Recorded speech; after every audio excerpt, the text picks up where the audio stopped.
고백합니다. 익은 곡식 거둘 자가 없는 이때 누가 가서 거둘까? 주님 나를 보내주소서. 함께 고백합시다. 익은 곡식 거둘 자가 없는 이때에 누가 가서 거둘까? 내가 어찌 게으르게 앉아 있을까? 어서 가자 밭으로 보내주소서.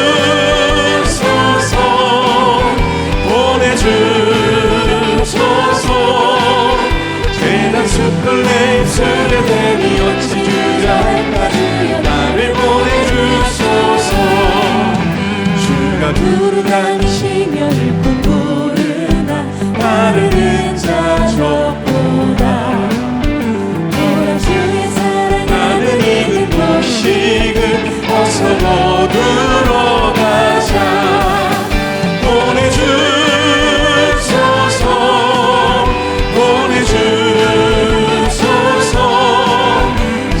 숯불 내 입술에 대니 어찌 주저할까? 주여 나를 보내주소서. 주가 나를 부르시니 언제 어디나 기뻐 가서 일하리. 주가 명령 내리실 때 능력 받아서 기뻐 거두리로다. 보내주소서. 보내주소서. 제가 숯불 내 입술에 대니 어찌 주저할까? 주여 나를 보내주소서.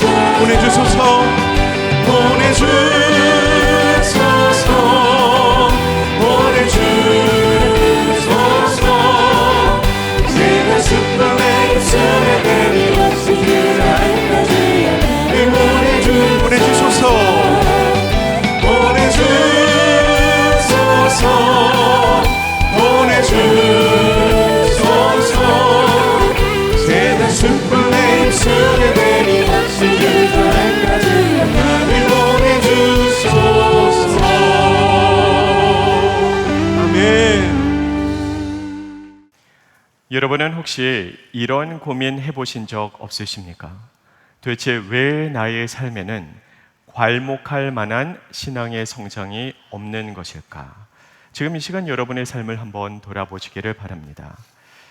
3년 전, 5년 전 또는 7년 전의 나의 모습보다 오늘 나는 하나님을 더 뜨겁게 사랑하고 있습니까? 5년 전, 7년 전의 나의 모습보다 오늘 나는 더 이웃을 내 몸과 같이 사랑하고 나에게 상처 준 사람을 나는 용서하고 품어주고 있나요? 과거의 나의 모습보다 오늘 나는 하루하루 더 하나님 앞에서 거룩하게 살아가고 있습니까? 예전보다 오늘 나는 더 하나님의 나라를 누리고 하나님 나라를 전파하면서 살아가고 있습니까? 이 모든 질문들 앞에서 자신 있게 예라고 답하실 수 있는 분이 분명히 이 자리에 있을 겁니다. 다만 그리 많지는 않겠죠. 그 이유가 도대체 무엇일까요? 어느 순간인가부터 우리의 신앙의 성장이 멈춰버린 데는 여러 가지 이유가 있겠죠. 그러나 가장 근본적인 이유 중에 하나는 오늘날 수많은 그리스도인들이 잘못된 구원관에 사로잡혀 있기 때문입니다. 우리가 성경적인 구원관을 올바르게 이해하고 적용을 한다면 시간이 지나면 지날수록 더 예수님을 사랑하고 또 예수님을 닮아갈 수밖에는 없습니다. 반대로 잘못된 구원관에 사로잡혀 있다면 시간이 지나면 지날수록 더 안일해지고 나태해질 수밖에는 없는 것입니다. 그러므로 올바른 성경적인 구원관을 확립하는 것은 너무나도 중요하겠죠. 그런 의미에서 여러분에게 묻고 싶습니다. 성경이 말하는 참된 구원이란 무엇입니까? 여러분이 이 질문에 뭐라고 답하셨는지는 모르겠습니다. 근데 만약에 우리가 지나가는 그리스도인들 100명을 붙들고 동일한 질문을 했다면 가장 많이 나올 답이 과연 무엇일까요? 아마도 대부분의 그리스도인들은 이렇게 답하겠죠. 구원이란 예수님을 믿음으로 영원한 사망에서 영원한 생명으로 옮겨가는 것입니다. 자, 이것이 성경이 말하는 진정한 구원 맞습니까? 아침부터 혼란스러우신가요? 맞습니까? 틀립니까? 맞습니다. 성경은 우리에게 분명히 예수님을 믿음으로 우리는 영원한 사망에서 영원한 생명으로 옮겨간다고 말씀해주고 있습니다. 성경이 우리에게 가르쳐주는 분명한 진리죠. 여기서 흔들리면 안 됩니다. 그럼에도 불구하고 이러한 구원관에는 한 가지 크나큰 문제점이 있습니다. 아니, 성경적으로 틀린 게 아무것도 없는데 도대체 뭐가 문제입니까? 자, 이러한 구원관의 문제점은 이것이 부정확하다는 것이 아니라 불충분하다는 점입니다. 정확하지 않은 게 문제가 아니라 충분하지 않은 게 문제라는 것이죠. incorrect 한 것이 아니라 incomplete 한 것이 바로 문제점이라는 것입니다. 그렇다면 대체 무엇이 부족할까요? 성경이 우리에게 가르쳐주는 진정한 구원관이란 동전의 양면과도 같아서 두 개의 측면을 가지고 있습니다. 근데 오늘날 대부분의 그리스도인들은 오로지 한쪽 측면에만 집중을 하고 있습니다. 즉, 반쪽짜리 구원관을 붙들고 있다는 것이죠. 그렇다면 성경이 말하는 구원의 두 가지 측면은 과연 무엇일까요? 우리가 함께 살펴보기를 원합니다. 성경이 오늘 우리에게 가르쳐주는 구원의 첫 번째 측면, 우리 화면을 통해서 다 같이 한 목소리로 읽겠습니다. 무엇으로부터의 구원인가? 우리는 예수님을 믿음으로 구원을 받았습니다. 그렇다면 무엇으로부터 우리는 구원을 받았죠? 죄와 사망의 권세로부터 우리는 구원을 받았습니다. 우리 모두는 죄인입니다. 그리고 죄의 삭은 사망이죠. 근데 예수님께서 저와 여러분을 대신하여 십자가에서 죄를 대속해 주심으로 말미암아 우리는 구원을 받아 죄와 사망의 권세에서 건지심을 받게 되었다는 겁니다. 이것이 성경이 우리에게 가르쳐주는 구원의 첫 번째 측면입니다. 그렇다면 구원의 두 번째 측면은 또 무엇일까요? 우리 화면을 통해서 다 같이 한 목소리로 읽겠습니다. 무엇을 위한 구원인가? 하나님께서 도대체 왜 우리를 구원해 주셨을까요? 아무 이유 없이 심심해서? 아니요.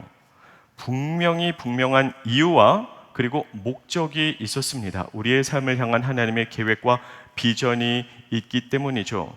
그렇다면 그 구원의 목적이 도대체 무엇입니까? 오늘의 본문 말씀이 이 질문에 대한 명쾌한 답을 제시해주고 있습니다. 우리 다 같이 한 목소리로 읽어볼까요? 그러나 너희는 택하신 족속이요 왕같은 제사장들이요 거룩한 나라요 그의 소유가 된 백성이니 이는 너희를 어두운 데서 불러내어 그의 기이한 빛에 들어가게 하신 이의 아름다운 덕을 선포하게 하려 하심이라. 자, 오늘의 본문 말씀인 베드로전서 2장 9절 말씀은 구원의 양쪽 측면을 아주 균형 있게 잘 다루어주고 있습니다. 베드로전서 2장 9절은 너희는 택하신 족속이다 라는 위대한 선언으로 시작이 되죠. 하나님께서 우리를 구원해 주셨기 때문입니다. 그러면 우리는 무엇으로부터 구원을 받았죠? 너희를 어두운 데서 불러냈다라고 기록이 되어 있는데요. 여기서 어두운 곳이라고 번역된 헬라어 단어의 원뜻은 하나님을 알지 못하는, 그리고 하나님으로부터 단절된 타락한 상태를 의미합니다. 이와 같이 예수님의 십자가의 은혜 가운데 우리는 죄와 사망의 권세로부터 건지심을 받았다는 것이죠. 가장 먼저 구원의 첫 번째 측면에 대해서 우리에게 설명을 해주고 있습니다. 그리고 연이어서 구원의 두 번째 측면이 무엇인지를 우리에게 정확하게 말씀해 줍니다. 그렇다면 무엇을 위한 구원이었죠? 그의 소유된 백성이니 이는 목적을 가르쳐 주죠. 너희를 어두운 데서 불러내어 그의 기이한 빛에 드러나게 하신 하나님의 아름다운 덕을 선포하게 하려 하심이라. 복음을 선포하라고 천하 만민에게 복음을 전파하여 모든 민족으로 제자 삼으려는 목적을 위해 저와 여러분을 구원해 주셨다는 것입니다. 자, 그렇다면 그렇게 전적인 은혜로 구원받은 저와 여러분은 이제부터 어떻게 살아야 할까요? 복음을 매일매일 살아내고 입술로는 복음을 전파해야 되겠죠. 복음 전파하라고 그 목적을 위해 우리는 구원을 받았기 때문입니다. 자, 그렇다면 여러분에게 묻고 싶습니다. 전체 기독교 인구를 우리가 생각해 볼 때 그 중에 과연 몇 퍼센트가 일상생활 가운데 복음을 살아내고 또 복음을 증거하면서 살아갈까요? 제가 늘 말씀드리죠.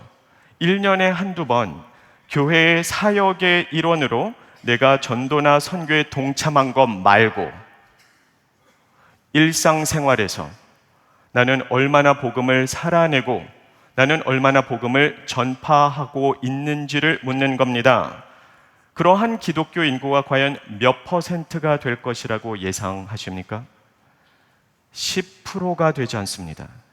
아마도 5%가 넘지 않을 겁니다. 즉, 절대 다수의 사람들은 구원의 목적에 부합하지 않는 삶을 살아가고 있다는 것이죠. 왜 이런 현상이 일어나는 것일까요?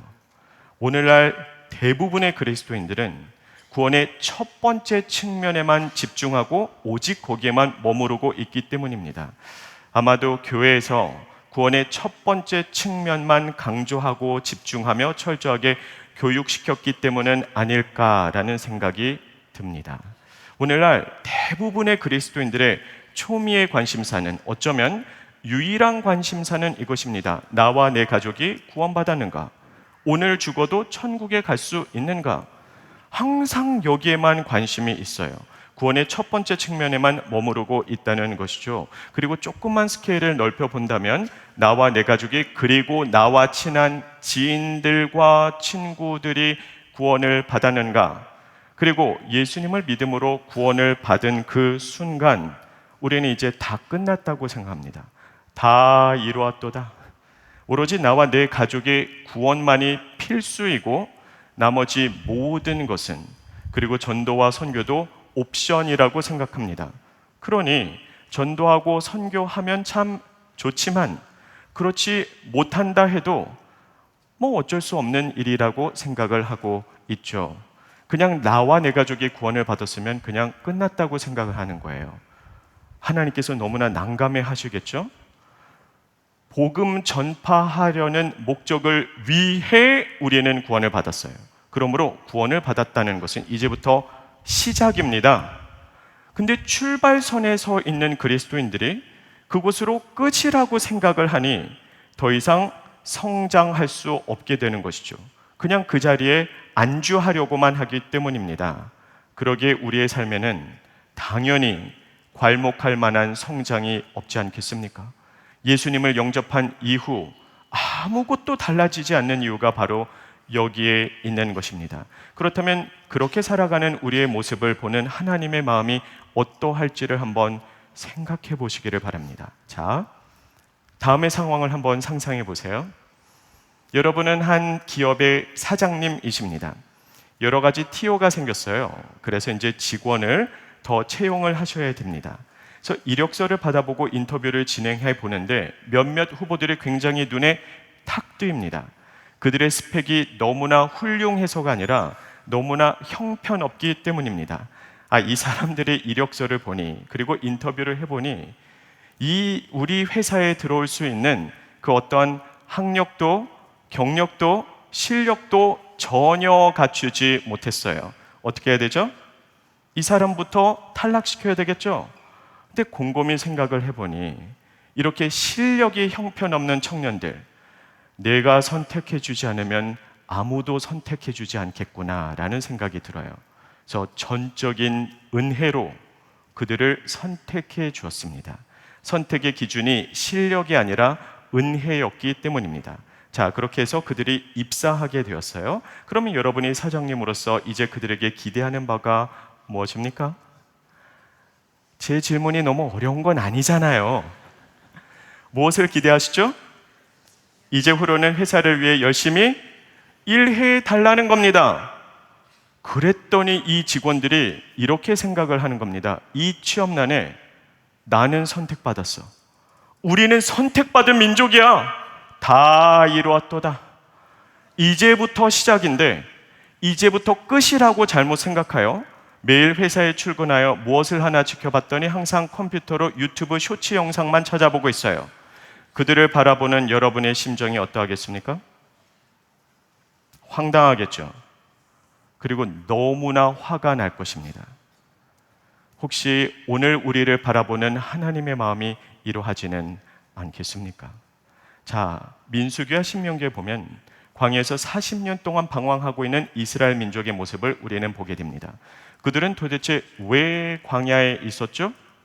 이 질문에 대한 가장 기초적인 답은 하나님께서 그들을 애굽에서 건져내셨기 때문입니다. 그렇다면 그들은 애굽에서 뭘 하던 사람들인가요? 그들은 노예였습니다. 하루하루 애굽인들의 무서운 채찍질 아래서 신음하면서 비참하고 고통스럽게 살아가고 있었습니다. 400년 넘게 노예 생활을 했기 때문에 자자손손 비참한 노예 생활을 견뎌내야 됩니다. 고통이 되물림됩니다. 그들이 하나님께 울부짖기 시작했습니다. 그 부르짖음이 하늘에 상달되어 전적인 하나님의 은혜로 하나님께서 그들을 노예 생활에서 그 사망의 권세에서 건져내셨습니다. 하나님이 그들을 왜 구원하셨을까요? 아무 이유 없이 심심해서입니까? 아니요.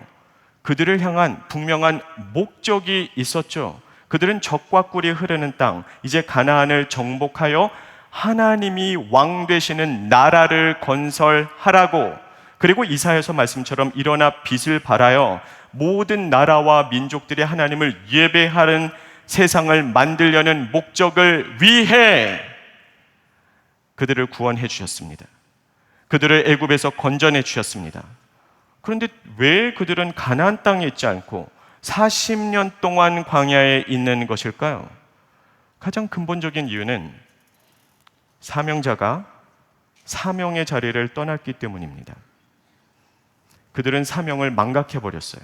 좀 더 적나라하게 표현을 하자면 그들은 사명을 내팽개쳐 버렸습니다. 자, 민수기 13장에 보면 그들이 광야를 건너 처음으로 가나안 땅 경계선에 도착했을 때의 이야기를 우리에게 들려줍니다. 12명의 정탐꾼을 보내죠. 12명 중에 갈렙과 여호수아를 제외한 10명은 아주 부정적인 보고를 합니다. 이 땅의 주민들은 기골이 장대하여 우리가 스스로 보기에도 그들 앞에서 우리는 메뚜기 같아 보이더라.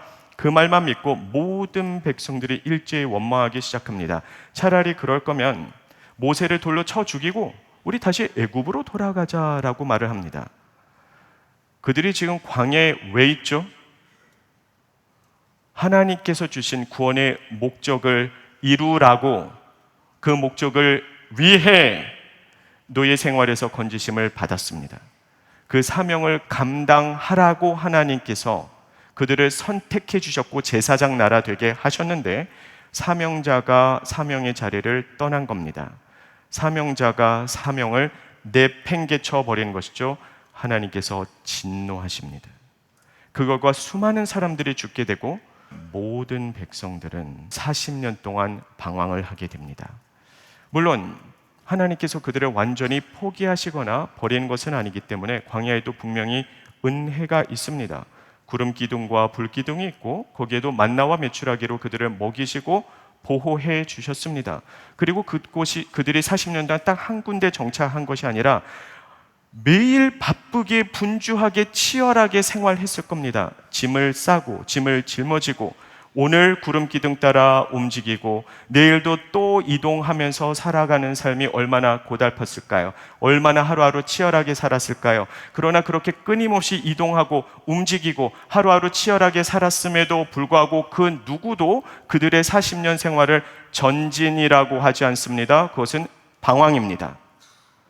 40년 동안 하루하루 눈꽃을 새 없이 그렇게 치열하게 살았는데 하나님께서 주신 목표를 향해 단 한 걸음도 전진하지 못하고 철저하게 무의미하게 방황하기만 했어요. 자, 그들이 죽어 하나님의 심판대 앞에 섰겠죠? 하나님 물으십니다. 너는 뭐 하다 왔느냐? 뭐라고 답할까요? 그냥 그럭저럭 먹고 살다가 죽었는데요? 이것밖에는 할 말이 없겠죠? 혹시 딱 이것이 오늘 저와 여러분의 모습은 아니겠습니까? 사명자가 사명의 자리를 떠나면 아무것도 남는 것이 없습니다. 물론 그럭저럭 먹고는 살겠죠. 생존의 은혜는 거기에 있을 것이기 때문입니다. 그러나 간신히 생존하는 것일 뿐 거기에는 그 어떠한 성장도 성숙도 전진도 없습니다. 왜 우리가 하나님의 나라를 온전히 누리지 못할까요? 분명히 하나님의 나라에는 기쁨과 행복과 능력과 자유와 만족과 영광이 있다고 하는데 솔직히 하나도 행복하지 않아요.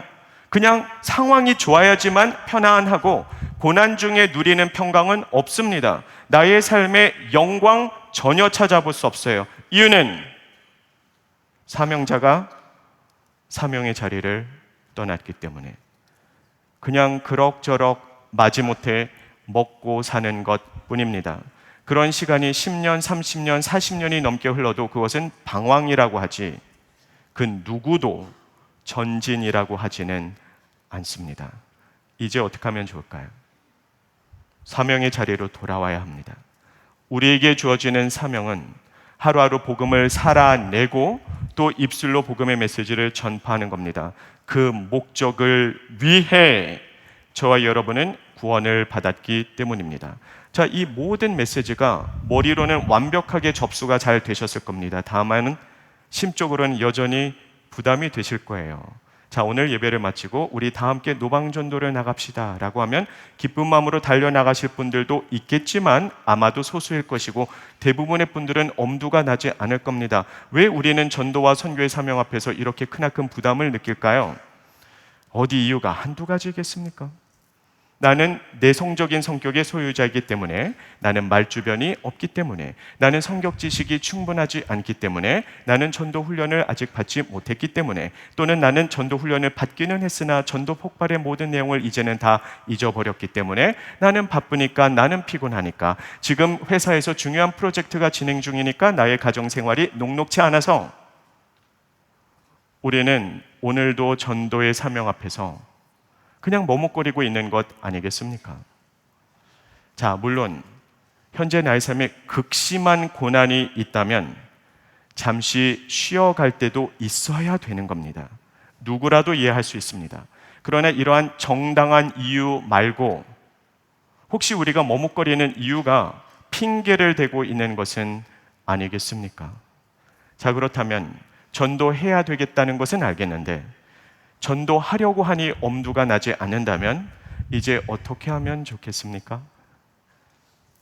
한 가지 기도를 제안해 드리고 싶습니다. 여러분이 매일 그리고 매 순간 이 기도를 꾸준히 하신다면 어느 순간부터 전도를 안 하는 게 더 힘들어지실 겁니다. 그리고 단순히 힘들다 안 힘들다를 떠나서 이 기도를 꾸준히 하신다면 어느 순간인가부터 너무 기쁘게 그리고 신나게 복음을 전파하고 있는 나 자신을 발견하시게 될 겁니다. 이 마법과도 같은 기도가 과연 무엇일까요? 자, 지금 이 시간 다 같이 큰 목소리로 따라해 주시면 감사하겠습니다. 하나님의 심장을 공유하게 해주세요. 이 기도를 매일 매순간 꾸준히 하시기를 바랍니다. 잃어버린 영혼을 바라보시며 애타하시는 하나님의 그 심정을 우리가 공유한다면, 잃어버린 영혼이 돌아왔을 때 춤추며 즐거워하는 하나님의 기쁨을 우리가 함께 누릴 수 있다면 우리는 자연스럽게 복음 전파의 현장으로 달려나갈 수밖에는 없게 되기 때문입니다. 저의 삶에서 이 기도를 하게 된 하나의 계기가 있습니다. 저의 대학 시절은 신앙의 방황기였습니다. 하나님이 정말 살아계신가라는 가장 기본적인 질문으로 저는 씨름을 했습니다. 그러던 어느 날 제가 대학교 졸업반일 때 하나님께서 저를 다시 찾아와 주셨고 살아계신 하나님을 경험하게 되었을 때 저는 결단했습니다. 한 번 사는 인생 하나님 나라를 위해서 제대로 한번 살아보자. 근데 성경을 아무리 읽어도 가장 근본적인 문제가 하나님의 마음과 저의 마음이 너무나 다르다는 것이었습니다. 그래서 저는 어느 날부터 결단하고 기도하기 시작했습니다.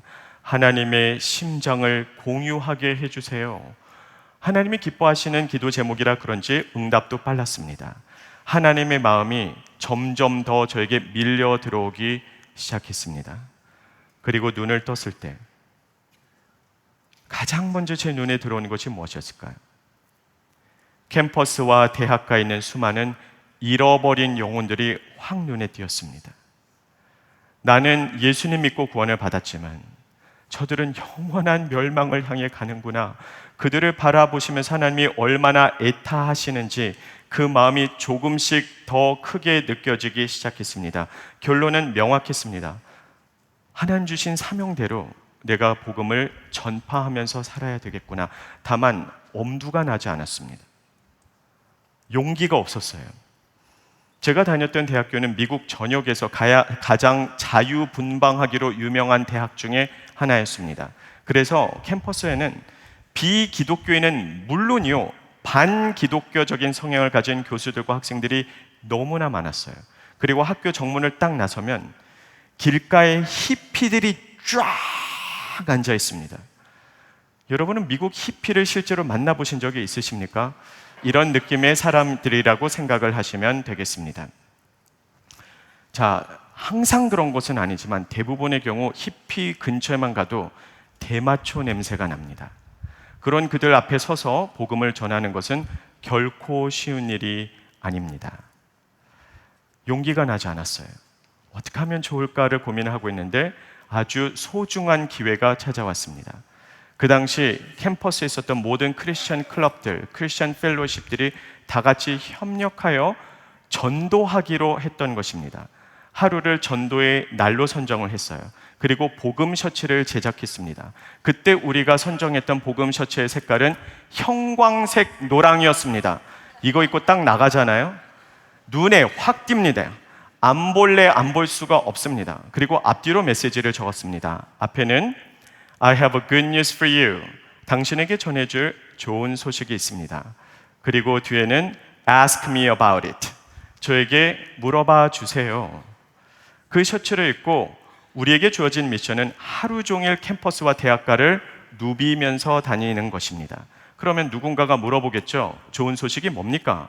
그때 복음을 전해주는 것이 그날 우리에게 주어진 임무였습니다. 결전의 날이 밝아왔습니다. 수백 명의 크리스천 학생들이 정문 앞에 모여서 뜨겁게 찬양하고 기도했습니다. 그리고 캠퍼스로, 대학가로 다 같이 흩어졌습니다. 점심시간이 되었는데 그 당시 제가 크리스천 클럽에서 성경 공부를 가르치던 대학교 1학년 남학생들이 있었어요. 그 중에 몇 명이 저를 어떻게 찾았는지 저에게 막 달려와서 이렇게 말하는 겁니다. 선배님, 우리 같이 다녀요. 그들도 각계 전투하기가 굉장히 부담스러웠나 봅니다.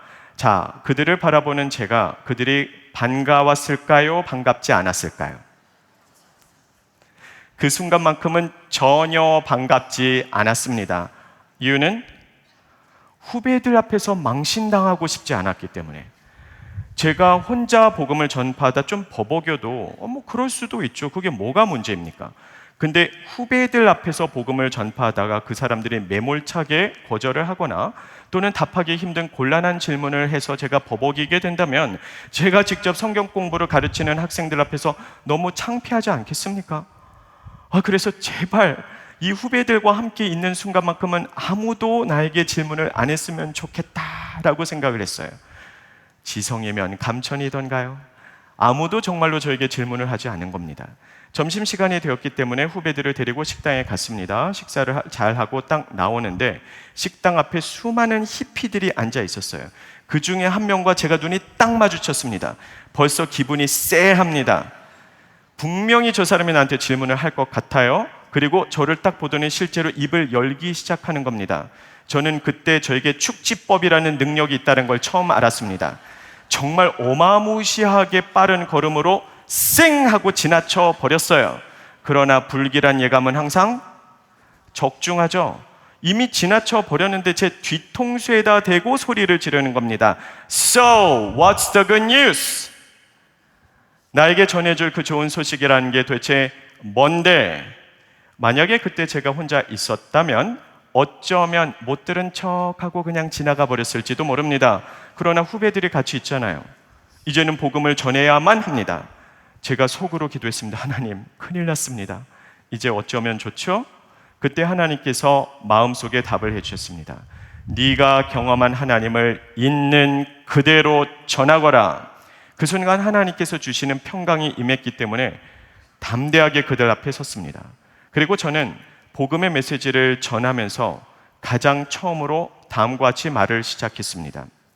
The good news is that Jesus is real. Jesus is real. 무슨 뜻이죠? 문자 그대로 직역을 하다면 예수님은 진짜다라는 뜻이 되겠죠. 그러나 좀 더 한국인의 정세에 맞게 의역을 하자면 예수님은 정말 살아계시다라는 뜻입니다. 그 말과 함께 저는 제가 경험한 하나님을 있는 그대로 증거했습니다. 그들이 어떻게 반응했을까요? 정말 진지하게 듣더니 눈물을 주르르 흘리면서 그러면 어떻게 해야 예수님을 영접할 수 있겠습니까? 라고 말했다면 얼마나 좋았겠습니까? 그들은 전혀 진지하게 듣지 않았습니다. 복음의 메시지가 딱 끝나자 한 히피가 깔깔대면서 웃는 겁니다. 그 다음 순간 딱 정색을 하더니 저에게 이렇게 말했습니다. I knew you guys were Jesus freaks. 나는 너네들이 예수쟁이라는 걸 이미 알고 있었어. Get the F out of here. 여기서 썩 꺼져버려. Get the F out of here. 자, 여기서 F가 어떤 단어의 약자인지 제가 굳이 설명을 안 드려도 아시겠죠? 설마 그 F가 fantastic 또는 fabulous의 약자는 아니지 않겠습니까? 저는 그들에게 마지막으로 언젠가 당신들도 꼭 예수님을 영접했으면 좋겠습니다 라고 말을 하고 돌아섰습니다. 그리고 너무 창피했습니다. 후배들 앞에서 망신을 당했다고 생각했기 때문입니다. 근데 참으로 놀랍게도 그때 그 경험을 제 후배들은 창피한 경험으로 생각하지 않고 굉장히 영광스러운 체험으로 받아들였어요. 철렁철렁 빛나는 눈빛으로 저에게 이렇게 묻는 겁니다. 그러면 선배님, 이제 드디어 우리도 예수님을 위해 핍박을 받은 거예요? 이 상황을 이렇게도 바라볼 수 있겠구나라는 생각으로 제가 얼마나 위안을 받았는지 모릅니다. 일주일의 시간이 지나갔습니다. 이제 다시 성경 공부를 가르쳤습니다. 근데 성경 공부 시간이 딱 끝나자 그날 저와 함께 노방전도를 나갔던 후배들이 저한테 딱 오더니 이렇게 말하는 겁니다. 선배님, 저희 지난주부터 스타 끊었어요. 자, 1990년대에요. 1990년대에 남학생들이 말하는 스타가 무엇을 의미하는지 아시는 분 손 들어보세요. 야, 생각보다 동시대의 사람들이 많이 계시군요. 스타가 뭐의 약자죠? 스타크래프트의 약자입니다. 1990년대 남학생들의 가슴에 불을 질러놓은 온라인 게임 스타크래프트였습니다. 그때 남학생들은 공부도 내팽개치고 밤새워가면서 이 게임만 했어요. 그래서 제가 얼마나 쓴소리를 했는지 모릅니다. 이 게임을 하느냐고 성경 읽을 시간도 없고 공부도 제대로 할 수 없다면 이건 우상이다. 끊어라! 그런데 아무리 잔소리를 해도 소귀의 경일기예요. 들은 척도 하지 않았습니다. 그랬던 그들이 스스로 자발적으로 스타크래프트를 끊겠다고 하니 제가 깜짝 놀라서 물었습니다. 도대체 무슨 일이 있었던 거야? 그들이 답했습니다. 지난주에 선배님과 함께 노방 전도를 나가면서 하나님께서 우리에게 전도자의 사명을 주셨다라는 사실이 기억이 났습니다. 복음에 합당한 삶을 살아가기 위해서는 가장 먼저 끊어야 될 우상이 저의 경우에는 온라인 게임이라는 사실을 깨달았습니다. 저는 그들의 고백을 통해서 저에게 있어서 개인적으로 창피한 경험을 통해서도 하나님은 제자를 세우신다는 사실을 깨닫게 되었습니다. 그날 이후로 며칠의 시간이 더 지나갔습니다. 저희 학교에는 바람이 부나 비가 오나 추우나 더우나 정문 앞에서 등교하는 학생들에게 복음의 메시지를 전하는 아주 인자한 흑인 할아버지가 계셨어요. 왜 그 흑인 특유의 깊고 굵은 목소리 있지 않습니까? Young man, believe in the Lord Jesus Christ. 제가 너무나 좋아하고 존경하는 흑인 할아버지였는데요. 어느 날 이렇게 딱 등교하는데 저 멀리서 그 흑인 할아버지가 보이는 겁니다. 그런데 그 할아버지 옆에 한 명의 히피가 서 있는 거예요. 근데 그 히피가 박스를 이렇게 뜯어내서 거기에 검정색 굵은 매직으로 무엇인가 글귀를 적고 그것을 들고 서 있었습니다. 자, 거기에는 뭐라고 적혀 있었을까요? Jesus is real. 예수님은 살아계십니다. 제가 막 달려갔어요. 그 앞에 딱 섰는데 한눈에 알아봤어요. 그날 저에게 썩어져 버려라고 말한 그 히피는 아니었지만 그 무리 중에 한 명이었습니다. 제가 그를 알아보았고 그도 저를 알아보았습니다. 그 앞에 딱 섰는데 왜 이렇게 눈물이 흐르던지 저도 울고 그도 울고 우리가 부둥켜 안은 채로 한참을 함께 했습니다. 그날 이후로 이 히피가 전도하면서 종종 다른 히피 친구들을 데리고 왔어요. 그날 이후로 함께 전도를 나갔던 저의 후배들이 전도자로 삶이 변화되기 시작했습니다. 무엇보다도 저의 삶이 변화되었습니다. 어떻게 하면 복음을 살아낼 수 있을까? 복음을 전파할 수 있을까를 고민하면서 살아가기 시작했습니다. 자, 그렇다면 이 모든 역사가 어디에서 시작이 되었습니까? 하나님의 역사는 무릎에서부터 시작이 됩니다. 이 모든 역사가 하나님의 심장을 공유하게 해주세요라는 단 하나의 기도에서 출발이 되었습니다. 저는 그렇게 히피의 삶의 변화가 되고 우리의 후배들의 삶이 변화가 되며 제가 성장하는 모습을 보면서 얼마나 기뻤는지 모릅니다. 너무나 감격스러웠어요. 너무나 영광스러웠습니다. 이것이 바로 전도자의 영광입니다.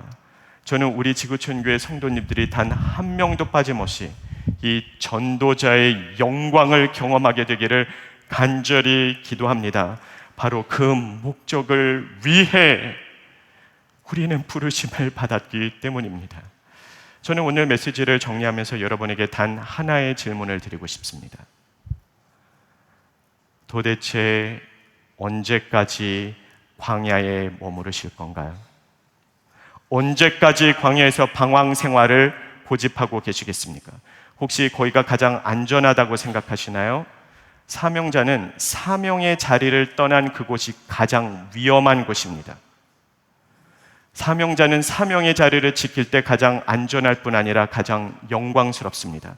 우리가 사명을 붙들고 전진해 나갈 때에 요단강이 갈라질 겁니다. 사명을 붙들고 순종의 발걸음을 내디딜 때 여리고성이 무너질 것입니다. 사명을 붙들고 우리 다 함께 전진해 나갈 때 어둠의 세력이 물러나가고 하나님 나라가 전 세계로 확장되는 것을 목격하게 될 것입니다. 여러분도 한번 상상해 보세요. 내 눈 앞에서 요단강이 갈라지는 것을 실제로 경험했다면, 내 눈앞에서 여리고성이 무너지는 것을 실제로 목격했다면 정말 하루하루 소름 돋지 않겠습니까? 너무나 경이롭지 않겠습니까? 너무나 감격스럽고 기쁘고 신나지 않겠습니까? 너무나 영광스럽지 않겠습니까? 이 전도자의 영광을 경험하면서 살아가는 모든 성도님들이 되시기를 바랍니다. 한 번뿐인 인생 가장 영광스럽게 살아가는 우리 지구촌교회 모든 성도님들이 되시기를 예수님의 이름으로 축복합니다. 당신의 마음이 있는 곳에 나의 마음이 있기를 원해요. 아버지, 당신의 눈물이 고인 곳에 나의 눈물이 고이길 원해요. 아버지, 당신이 바라보는 영혼에게 나의 두 눈이 향하길 원해요. 아버지, 당신이 울고 있는 어두운 땅에 나의 두 발이 향하길 원해요. 나의 마음이 아버지의 마음을 알아. 내 모든 뜻 아버지의 뜻이 될 수 있기를 나의 온 몸이 아버지의 마음을 알아. 내 모든 삶 당신의 삶 되기